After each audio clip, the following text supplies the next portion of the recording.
Ainsi, à peine la sensation délicieuse que Swann avait ressentie était-elle expirée, que sa mémoire lui avait fourni séance tenante une transcription sommaire et provisoire, mais sur laquelle il avait jeté les yeux tandis que le morceau continuait, si bien que, quand la même impression était tout d'un coup revenue, elle n'était déjà plus insaisissable.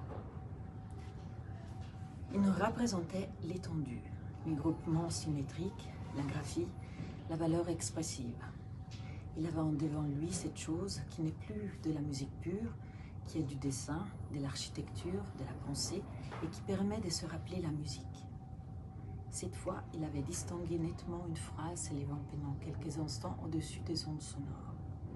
Il lui avait proposé aussitôt des voluptés particulières, dont il n'avait jamais eu l'idée avant de l'entendre, dont il sentait que rien autre qu'elle ne pourrait lui faire connaître. Et il avait éprouvé pour elle comme un amour inconnu. D'un rythme long, elle le dirigeait ici d'abord, puis là, puis ailleurs, vers un bonheur noble, intelligible et précis. Et tout d'un coup, au point où elle était arrivée et d'où il se préparait à la suivre, après une pause d'un instant, brusquement, elle changeait de direction et d'un mouvement nouveau, plus rapide, menu, mélancolique, incessant et doux. Elle l'entraînait avec elle vers des perspectives inconnues. Puis, elle disparut.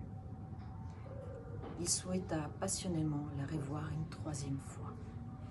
Et elle réparut en effet, mais sans lui parler plus clairement, en lui causant même une volupté moins profonde. Mais rentré chez lui, il eut besoin d'elle. Il était comme un homme dans la vie de qui une passante qu'il a aperçue au moment vient de faire entrer l'image d'une beauté nouvelle qui donne à sa propre sensibilité une valeur plus grande, sans qu'il sache seulement s'il pourra revoir jamais celle qu'il aime déjà et dont il ignore jusqu'au nom. Même cet amour, pour une phrase musicale, sembla un instant de voir amorcer chez Swann la possibilité d'une sorte de rajeunissement. Voilà. Dès le commencement de décembre, elle était malade à la pensée que les fidèles lâcheraient pour le jour de Noël et le 1er janvier. La tante du pianiste exigeait qu'il vienne dîner ce jour-là, en famille chez sa mère, à elle. « Vous croyez qu'elle en mourrait, votre mère ?» s'écria durement Madame Verdura. « Si vous ne dîniez pas avec elle le jour de l'an, comme en province ?» Ces inquiétudes renaissaient à la semaine sainte. « Vous, docteur, un savant, un esprit fort, vous venez naturellement le vendredi saint, comme un autre jour ?» dit-elle à Cottard. La première année d'Ato assurait comme si elle ne pouvait douter de la réponse. Mais elle tremblait en entendant qu'il lui prononçait, car s'il n'était pas venu, elle risquait de se trouver seule. « Je viendrai le vendredi saint, vous faire mes adieux, car nous allons passer les fêtes de Pâques en Auvergne. » « En Auvergne ?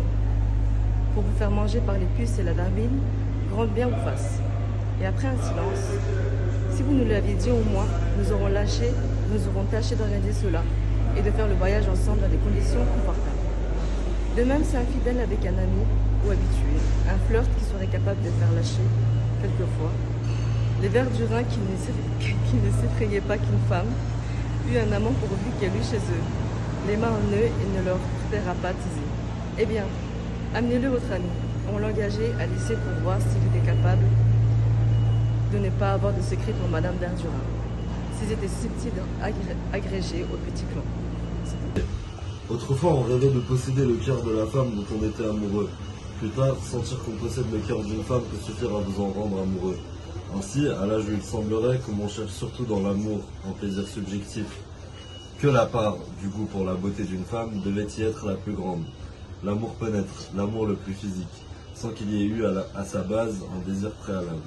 À cette époque de la vie, on a déjà été atteint plusieurs fois par l'amour, il n'évolue plus seul suivant ses propres lois inconnues et fatales, devant notre cœur étonné et passif.